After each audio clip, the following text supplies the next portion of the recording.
General Falur Ratelaik, o subaex titular Sira, a tua entrega kilat, tamba kilat nunca halo dia. Secretário-Maior General Falintel Força Defesa Timor-Leste, Tenente General Domingos Raul Falur Ratelaik, hatu assunto né, vai hira halau visita icos bacadetes fong FFDTL tinanrihun rua ruanulu resin rua, nebe finaliza ona treinamento militar niang, iha área forrobelar município Manatuto, loron ruanulu resin nem fulan janeiro tinanrihun rua ruanulu resin tolo. Olha, kilat né, o apelo tanda lá ide, e moça barra halu foi informação dele. Apela mesmo tudo dit. Ex-titular Sira, ex-funcionário público Sira, ex-militar indonésio, ex-polícia Sira, ex-falentil Sira. Ema tudo no cidadão e Timor-Leste ne kilat dia kari entrega. Kilat ne entrega, kilat nunca halu dia kam. Kilat não dia. Se Sira kari ex-titular Sira bahwa posse kilat, atau tur legalidade ne beia.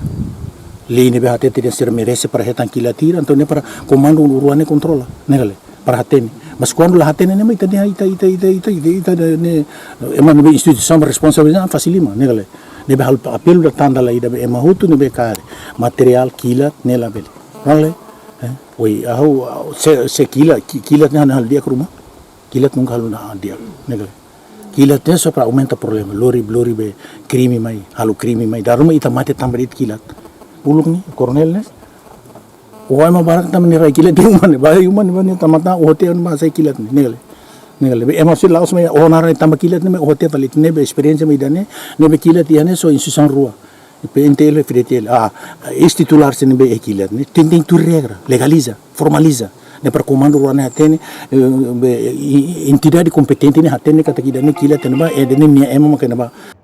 Enquanto com a caso desconfia Longuinhos Monteiro, Raikilat General Dehang, ne depende decisão do tribunal, no responsabilidade pesignian.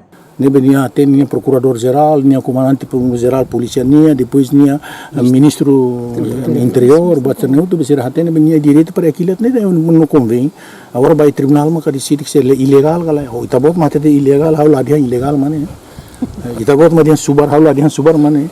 So o tribunal vamos conforme ne ho polícia be investigação ne científica o asira mag belate nem instituição qualquer ida hatete. Reportagem Adasa Vera Televisão Timor Post.